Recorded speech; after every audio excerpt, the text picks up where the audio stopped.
Sir yards capital के channel another view point के माध्यम से और आपके एडवाइसेस के माध्यम से एयरपोर्ट रोड में शोरूम्स तो बहुत अच्छे से चढ़वा रहे हैं हम, पर जो कुछ बिल्डर्स ने छोटे बूथ बनाए हैं जो जिनमें छोटी दुकानें आती हैं वो अभी नहीं चढ़ रहे हैं। वो ब्रांड्स भी उस पर ज़्यादा इंटरेस्ट नहीं ले रही हैं, बिल्डर्स भी उनको बहुत ज़्यादा प्रमोट नहीं कर रहे हैं या उनको एनकरेज नहीं कर रहे हैं। बिल्डर क्यों नहीं कर रहे हैं प्रमोट?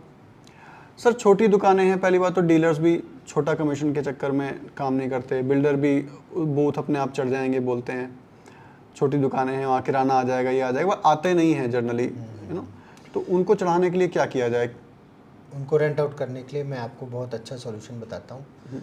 अनदर व्यू पॉइंट के सभी दोस्तों को जय हिंद। आज 15 अगस्त के दिन ये वीडियो शूट हो रहा है। सबसे पहले मैं अपने देशवासियों को 15 अगस्त के शुभ अवसर पर बधाइयाँ देना चाहता हूँ।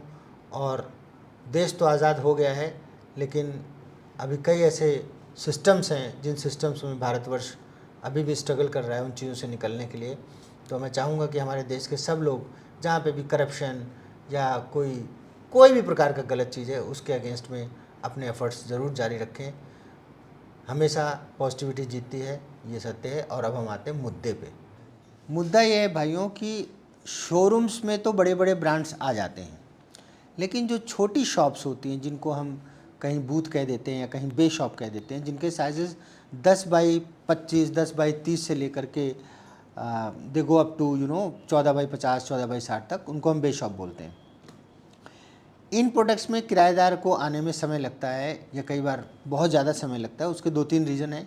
एयरपोर्ट रोड पे इस तरह की कुछ डेवलपमेंट्स हुई हैं जो आप चलते समय देख सकते हैं। किसी भी आम आदमी को मेन रोड के ऊपर वो ये प्रोडक्ट दिखाई दे रहे हैं। एयरपोर्ट रोड पे मोहाली सिटी सेंटर 2 है जिसके पीछे शॉप्स बनी हैं छोटी। मोहाली सिटी एवेन्यू है जिसके पीछे अगेन शॉप्स बनी है छोटी। इसी तरह से मोहाली सिटी वॉक है जहाँ पे कि छोटे साइजेस के और इंडिपेंडेंट शॉप्स हैं जिसमें सिर्फ ग्राउंड फ्लोर है विद बेसमेंट, उसके ऊपर वाले फ्लोर नहीं है। इन प्रॉपर्टीज़ को रेंट आउट करने के लिए सबसे पहले तो ये रिक्वायर्ड है कि जो इनके प्रमोटर्स हैं, जिन बिल्डरों ने ये प्रोडक्ट बनाए हैं, उनसे आप लोग जितने भी कस्टमर हैं सब लोग आपस में मिल करके जाएं और उनसे एक रिक्वेस्ट करें कि साहब आप इनिशिएट करने के लिए, शुरुआत करने के लिए हमें स्टार्टिंग के 10 यूनिट में, 15 यूनिट में, जो भी, क्योंकि बिल्डर तो प्रोडक्ट बेच चुके हैं, उनको अभी रेवेन्यू जो आना था वो आ चुका है। अब वो आपके ऊपर क्यों खर्चा करें, क्योंकि आपने इन्वेस्टमेंट करी, अब आपको रेंटल नहीं मिल रहा, तो वो पेन, एक अच्छा बिल्डर वो पेन फील करता है और ये बिल्डर तो डेफिनेटली करते हैं। तो मोहाली सिटी सेंटर 2 में तो ज़्यादा चिंता करने की ज़रूरत नहीं है क्योंकि वहाँ शोरूम्स अच्छी तरह से चढ़ रहे हैं। धीरे धीरे पीछे जो शॉप्स हैं उनमें property dealers, chartered accountants, advocates, खाने पीने के छोटे मोटे आउटलेट। सेकेंड ये कि जब आप खाने पीने के आउटलेट की बात करते हैं तो जनरली ये ग्राउंड फ्लोर पे आते हैं। तो ग्राउंड फ्लोर के लिए जब आप अपना बैनर लगाते हैं टूलेट, तो टूलेट के साथ लिख दीजिए, जैसे लोग लिखते थे ना MNC एंड बैंक, तो आप लिखिए available for rent for food outlet, या आप लिख दीजिए फॉर एनी बेकरी शॉप, क्योंकि वहाँ 10 बाई 31 में बैंक तो आएगा नहीं। ATM के लिए वो बड़ा है, बैंक के लिए वो छोटा है। तो थोड़ा सा अपनी तरफ से बैनर चेंज कीजिए। एक बैनर टंगा हुआ है, किनारे से फट गया है, उधर से खुल गया है, अब वही टंगा हुआ है, अब कोई आ नहीं रहा है। तो आपकी तरफ से क्या इनिशिएटिव है? अगर आपकी तरफ से खुद की तरफ से इनिशिएटिव नहीं है तो डेफिनेटली कायनात भी आपको उसमें क्या सपोर्ट करेगी। तो आप 2 महीने में, 3 महीने में अपने बैनर्स को चेंज करें, वाइब्रेंट बैनर लगाएं। थर्ड है कि जो बेसिक इन्फॉर्मेशन है वो आप उसमें मेंशन कर दें। अब वहाँ पे क्या है कि 10-31 के 4 बूथ हैं, फिर बीच में 2 बूथ हैं 8-31 के, तो जो बंदा लेने आता है वो समझ नहीं पाता, कई बार शटर देख के नहीं आइडिया लगता है। तो आप लिखें शॉप नंबर 92। अब क्यों लिखना है? क्योंकि पिलर्स में, हर पिलर में नंबर लिखे हुए हैं भाई। स्टार्टिंग से आप हर बार जाओगे तो स्टार्टिंग का पिलर देख करके उसके नंबर से तो आप शोरूम को लोकेट कर सकते हो, बट आप अपने बैनर में लिखवा दो ना, बैनर में लिखवा दो shop number 82, ground floor, owner, phone number, size 10 by 31, for food outlet, for bank और MNC वॉट। एक तो ये इनिशिएटिव लेने की ज़रूरत है।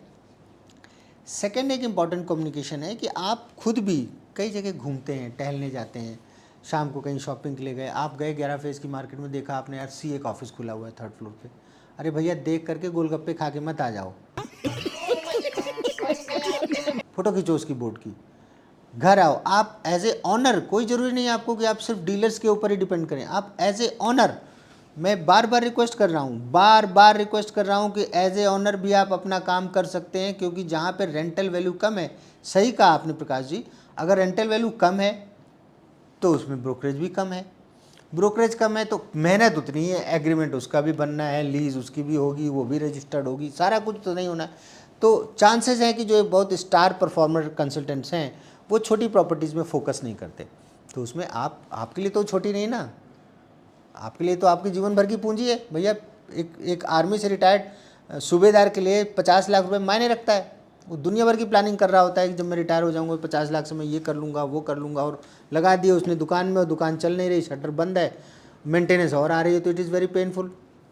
तो उसके लिए आप अपनी तरफ से आप ऑनलाइन से डाटा निकालो, डाटा निकाल के 5 लोगों का नियम बना लो कि मैं अपनी दुकान अब चढ़ा के मानूंगा, और 5 लोगों का डाटा निकालो, 5 सीए का डाटा निकालो, उनको फ़ोन करो कि सर मैं ऐसे ऐसे बोल रहा हूँ, आपका वहाँ पे ऑफिस देखा था 11 फेज़ में, बड़ा अच्छा ऑफिस है सर, एयरपोर्ट रोड पे मेरे पास एक खुद की प्रॉपर्टी पड़ी है, अब इसमें क्या फ़ायदा है, खुद की प्रॉपर्टी पड़ी है, मैं ऑनर बोल रहा हूँ तो उसको भी कमीशन नहीं देना, कम फिर एक मकान मालिक से, एक प्रॉपर्टी के मालिक से प्रोस्पेक्टिव किराएदार बहुत इज्जत से रिस्पेक्टफुली बात करेगा, तो बोलो सर ऐसे ऐसे है, so I have a property over there, तो मैं उसको रेंट आउट करना चाहता हूँ, पर मैं ऐसे किसी टॉम डिक एंड हैरी को नहीं देना चाहता, आई वांटेड कि कोई अच्छा सीए मिल जाए मुझे या कोई एडवोकेट मिल जाए, तो क्या आपकी कोई रिक्वायरमेंट है उस तरफ, या आपके किसी दोस्त की हो, तो कहेगा नहीं जी साढ़ा तो इतने बहुत बढ़िया काम चल रहा है, साढ़े तो क्लाइंट ही थे बैठे हैं, तो बोलो सर ठीक है आपके क्लाइंट उधर बैठे हैं, लेकिन कोई आपका फ्यूचर में आपके घर में परिवार में कोई नया सीए निकल के आ रहा हो, कोई वकील निकल के आ रहा हो, तो उसके लिए कहते ना ना जी साढ़े कोई लोड नहीं है कि कोई गल नहीं जी तोरा नंबर पर रख लेंगे, तो उनको बोलो सर आप प्लीज़ मेरा नंबर रख लीजिए, और कभी कभी 15 अगस्त वाले दिन किसी खास दिन उनको टीज़र डाल दो, आप एक छोटा सा उनको मैसेज डाल दो कि I hope your chartered accountant business is profession is going very good, और आप इस प्रोफेशन में दिन रात चौगनी उन्नति करें, hope you remember I have A shop in फलाना फलाना। ये इनिशिएटिव लेने पड़ेंगे, अब रिटायर होके आ गए, ये सोच के दुकान खरीदी थी कि पेंशन मिलती है और साथ में ये दुकान का किराया मिले, अब किराया नहीं मिल रहा, तो भैया कुछ, अब वो पेंशन वाली कहानी अलग है, वहाँ 15 साल 20 साल आपने परिश्रम किया, उसका रिगार्ड सरकार देती है, पर यहाँ तो आपने इन्वेस्टमेंट करी है ना, अगर इन्वेस्टमेंट में नहीं सपोर्ट आ रहा उधर से तो आप खुद इनिशिएटिव लो, स्टडी करो, खाली टाइम में बैठे हैं पढ़ रहे हैं, चलो बहुत अच्छी बात है, आप मतलब रिटायरमेंट के बाद आप अलग अलग टाइप की स्टडी करते हैं, कोई धार्मिक स्टडी करता है, कोई कुछ और करता है, कोई अपना कोई व्यवसाय ज्वाइन कर लेता है, लेकिन थोड़ा सा आप 1 घंटे का समय निकालो, मैं प्रॉमिस करता हूँ, कमेंट्स में जाके आप कमेंट डालो, जो 5 लोग इस वीडियो को देख रहे हैं उनकी कहीं भी पूरे इंडिया में प्रॉपर्टी हो, अगर वो सिर्फ 1 घंटे का समय 15 दिन के लिए निकाल लें, ना चढ़ जाए किराए पे प्रॉपर्टी, नाम मत बदलना, नाम नहीं बदलेंगे, ना चढ़ जाए ऐसा हो ही नहीं सकता। सेकेंड थिंग, कमेंट्स किस लिए, कॉलम कमेंट्स का किस लिए बने, आपको कोई आप उठा के फ़ोन कर देते हैं, which is very difficult for me to handle, because you can imagine the channel has got ठीक ठाक आप लोगों की कृपा से अच्छे सब्सक्राइबर हो गए हैं, बड़े अच्छे कमेंट्स हैं, व्यूज़ हैं, तो मेरा नॉर्मल रूटीन डिस्टर्ब होता है। आपको अगर मुझसे बात करनी है तो आपको प्रॉपर कॉल बुक करानी पड़ती है, जो कि पेड कॉल होती है, बड़े रीज़नेबल उसके खर्चे होते हैं। उसका रीज़न क्या है कि जब आप पेड कॉल बुक कराते हैं तो सबसे पहले तो आपको पता है कि आपका मीटर डाउन है, तो अब हमसे फालतू की कोई बात नहीं करोगे। कई बार ऐसा हुआ है लोग पेड कॉल या पेड मीटिंग के लिए, काउंसलिंग के लिए यहाँ आए हैं, तो उन्होंने चाय तक पीना उचित नहीं समझा, उन्होंने कहा नहीं सर चाय वाय छोड़ो, हमारे पास आधे घंटे का टाइम है, 5,000 रुपये आप चार्ज कर रहे हैं, हमारे ये पॉइंट्स हैं, ये हमको क्लियर करो, इट्स रियली लवली। तो अगर आप आना संभव नहीं तो आप कॉल बुक कर सकते हैं, 9888150151 पे कॉल बुक करें। रैंडम कॉल आती है तो प्लीज़ समझिए मेरे लिए बहुत मुश्किल है। अब एक और उपाय मैं आपको छोटा सा बताता हूँ। अगर आपकी कहीं पे प्रॉपर्टी है, ये हम कॉमर्शियल प्रॉपर्टीज़ के बारे में डिस्कस कर रहे हैं, रेजिडेंशियल के अलग सिस्टम है, रेजिडेंशियल के लिए थोड़ा सा अलग कम्युनिकेशन जाती है, उसमें रेंटल की ROI भी 2% से लेके 2.5% से ऊपर नहीं जाती, बट कॉमर्शियल अगर सही प्रॉपर्टी क्लिक कर जाए तो आधे पैसे से लेके 60 पैसे तक ROI आ जाती है, 40 पैसे की तो 100% आ जाती है। अब ये ROI क्या चीज़ है समझिए, मान लीजिए प्रॉपर्टी है 1 करोड़ की, तो 40 पैसे का मतलब हुआ 40,000 रुपये उसका किराया आना चाहिए, 50 पैसे का मतलब हुआ 50,000 रुपये उसका रेंट आना चाहिए। इस हिसाब से प्रॉपर्टी की वैल्यूएशन होती है। फिर हर 3 साल बाद किराया बढ़ता है 15%, तो प्रॉपर्टी की भी वैल्यू बढ़ जाती है। हर साल बाद 5% किराया बढ़ता है तो उसकी भी वैल्यू उस हिसाब से अप्रिशिएट होती है। पर इसका अपवाद कहाँ होता है, जब कोई प्रॉपर्टी 6 महीने तक चढ़ती है, फिर खाली हो जाती है, फिर दूसरा किराएदार आता है, दूसरा टेनेंट आता है, नहीं सेज कि नहीं भाई साहब ये खाली इसलिए हो रही क्योंकि आप रेंट बहुत ज़्यादा मांग रहे हो, मार्केट में बिजनेस नहीं है, उसके हिसाब से हम इतना दे सकते हैं। फिर उस समय आपको वो खून का घूंट पीना पड़ता है कि ठीक है यार चढ़ नहीं रही, 4 महीने से खाली पड़ी है, चलो 40 न सही 35 दे देना। इस तरह से नेगोशिएशन, दूसरा उपाय कहता है कि नेगोशिएशन को हैंडल करना सीखें। थर्ड, अब भैया आपने लिया 40 लाख का शॉप, टॉप फ्लोर है, बेचते समय कंपनी के स्टाफ ने बोला सर इसमें तो आपको, ये तो हमारे 10 किलोमीटर में है ही नहीं, ये इसकी तो बड़ी डिमांड है, ये एक दिन खाली नहीं। वो बेचते समय जब बन के खड़ा हुआ तो ना तो वो स्टाफ दिखाई देता है कंपनी में, ना वो कस्में वादे प्यार वफा सब बातें हैं, बातों का क्या वाली सिचुएशन, तो वो लोग हैं नहीं। अब एक्चुअल जो किराएदार है वो कहता भाई साहब 15,000 से ऊपर नहीं देंगे। कहाँ तो आपको ये बोला गया था कि 35,000 30,000 रुपये रेंट आएगा। तो पहली बात तो आप भी प्रैक्टिकल हो जाइए कि आरओआई वैसे ही आएगी, 35-40 पैसे की आरओआई आएगी एक महंगी लोकेशन की प्रॉपर्टी में, क्योंकि उनके प्राइजेस बहुत ज़्यादा होते हैं, उस हिसाब से रेंटल नहीं होता, उस हिसाब से बिजनेस नहीं होता। और जो ऊपर के फ्लोर हैं वो तो बहुत लकी हैं, because they can pursue for the offices कैसे उठा के लाने हैं, कैसे ऑनलाइन चेक करने हैं, वो मैंने आपको बताया ही। ऑनलाइन जाइए, स्मॉल आईटी कंपनीज देखिए, छोटी छोटी आईटी कंपनी खुल रही हैं आजकल, बच्चे जॉब कर रहे हैं, 5-5 लाख रुपए सैलरी है, साथ में एक छोटा सा ऑफिस लेके अपना आईटी का भी स्टार्ट कर देते हैं। आप उन लोगों को अप्रोच करो, ऑनलाइन अपनी अवेलेबिलिटी बढ़ाओ, लिंक्डइन में, आपको इंस्टा में, इन सब में छोटे छोटे वीडियो, वैसे वीडियो डाल दोगे। और क्या मतलब फूहड़ टाइप के वीडियो देखने में समय बर्बाद करते हैं। आप अच्छे वीडियो डालिए, कंटेंट से रिलेटेड डालिए, अपनी प्रॉपर्टी से रिलेटेड डालिए कि ये प्रॉपर्टी अवेलेबल है, यहाँ पे इसका इतना रेंटल है और आपका ये बिज़नेस चलेगा। साथ में आप मार्केट को भी थोड़ा सा दिखा दो। मुश्किल से 1 मिनट का वीडियो बनाना है, आप खुद बनाना नहीं चाहते हो, दूसरे के पास समय नहीं है, तो भैया होएगा कैसे? फिर तो यही है कि टूलेट लगाते रहे, लोगों को बुलाते रहे, और उसके बाद धीरे धीरे वो शटर में भी जंग लग जाएगा, अंदर भी क्रैक्स आने लगते हैं अगर कोई बंद प्रॉपर्टी है।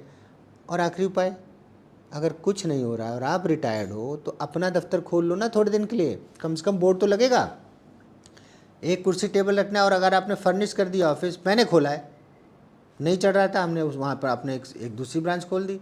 अब उससे क्या है कि मुझे फ़ोन आने लग, अब मुझे फ़ोन आता है, पहली बात तो वहाँ पे एक बंदा अवेलेबल होता है हमेशा। सेकंड थिंग, अगर कोई कॉल आती है तो मैं इमीडिएटली उस कॉल को कैटर कर सकता हूँ। थर्ड ये है कि कहने में भी अच्छा लगता है कि मेरा एक ऑफिस यहाँ है, एक ऑफिस वहाँ है। तो जिन भी प्रॉपर्टी कंसल्टेंट्स ने वहाँ पे प्रॉपर्टियाँ ले रखी हैं, उन्हें अपना सेकंड ऑफिस खोलने में समय नहीं जाया करना चाहिए। मेंटेनेंस आपको देनी ही है, चाहे आप दफ्तर खोलो ना दो। जो रेगुलर खर्चे हैं, मीटर का जो एक मिनिमम बिल है वो आपको देना ही है, तो भाई क्यों नहीं खोल लेते हो? थोड़ा सा इनिशिएटिव लेने की ज़रूरत है। आपके पास टाइम नहीं है तो ये आप ऑनलाइन चेक करिए, आपके ऑफिस को फर्निश कराने के लिए दुनिया भर के कंसल्टेंट हैं। तो वहाँ लाइफ को लाने के लिए वहाँ पे लाइटें जलनी चाहिए, वहाँ पे आपका होना ज़रूरी है। इसी तरह से आप देखते हैं कि कई आसपास रेजिडेंशियल प्रोजेक्ट्स हैं एयरपोर्ट रोड के आसपास जो हैंडओवर हो रहे हैं। अब उन रेजिडेंशियल प्रोजेक्ट्स में भी बहुत लोग रह रहे हैं, जो कोई सीए है, कोई एडवोकेट है, कोई कुछ है। उसके आसपास कहीं अपना बोर्ड लगवा दो यार। पता है कितने का बनता है बोर्ड? बैनर बनवाएंगे तो 300 रुपये का बन जाता है, 400 रुपये का। आप कोई दीवार देखते हैं, भाई कोई उखाड़ ले जाएगा। लोग फ्लैक्स को, गरीब लोग हैं, हिंदुस्तान में गरीबी की कमी नहीं है, तो आप कहीं लगाते हैं तो कोई फ्लैक्स उखाड़ ले गया, हो सकता है वो उसको एज ए बिछौना यूज़ कर ले, हो सकता है वो उनके किसी काम आती हूँ। थोड़ा सा आप प्रिकॉशन ले लो ना। जिस दिन आप लगा रहे हो उस दिन आप कुछ ऐसे ढंग से लगाओ कि थोड़ा ऊपर लगा दो, हाथ की रीच से बाहर लगा दो, चिपकाते समय अच्छा मटेरियल यूज़ करो ताकि वो कुछ दिन रहे। आते जाते जब आप उस रोड से निकल रहे हैं तो देख लो कि वो फ्लैक्स अभी है कि नहीं। उड़ गया कोई बात नहीं, आप एक बजट रख लो यार। 50 लाख की प्रॉपर्टी थी, 5,000 खर्च करूँगा, देखता हूँ कैसे नहीं चढ़ती। चढ़ जाएगी यार। जहाँ पे ग्रुप हाउसिंग बनी है, जो जहाँ पे लोग, जहाँ से इन लोगों का थॉरोफेयर होता है, जहाँ से निकलते हैं, उस निकलते में उनकी विजिबिलिटी में बहुत पैसे नहीं खर्च करने, नॉर्मल लगा दीजिए। कागजों में, न्यूज़पेपर्स में आप पंपलेट डाल के दे सकते हो। 8-10 लोग मिल जाओ, भाई दर्द किसको हो रहा है? जिसने खरीदी हैं, जिनकी चढ़ नहीं रही, तो 8-10 लोग मिल जाओ। RW या रेजिडेंट एसोसिएशन में लोग जल्दी से जल्दी रेजिडेंट एसोसिएशन बनाओ, ताकि अगर किसी के पास कोई कम्युनिकेशन है उस समय ये ना हो कि वो ऑनर का नंबर ढूंढने में टाइम लग रहा है, बात करने में। उसी ग्रुप में डाला। यहाँ पे कुछ ऐसी रेजिडेंशियल सोसाइटी है जहाँ फ्लैट खाली नहीं मिलता, ग्रुप में डालते हैं, ग्रुप में किराएदार मिल जाता है। तो ये RW का फॉर्मेशन बहुत ज़रूरी है। बेशक आप मेंटेनेंस बिल्डर को करने दीजिए, बट अपनी प्रॉपर्टी को चलाने के लिए आपको ये फॉर्मेशन जल्दी से जल्दी कर लेनी चाहिए। थर्ड, जो आप एडवर्टाइजमेंट करते हैं उसमें आपको बड़ा फोकस रहना है कि आप अपनी प्रॉपर्टी की क्या चीज़ की एडवर्टाइजमेंट कर रहे हैं। मेरी दुकान है, यहाँ पे दुकान है तो भैया रखे रहो यार, हमको क्या लेना तुम्हारी दुकान से। मेरी दुकान है, मेरे पास एक ऑफिस स्पेस है, जिस मार्केट में ऑफिस स्पेस है ये एयरपोर्ट रोड के ऊपर एग्जिस्ट करता है।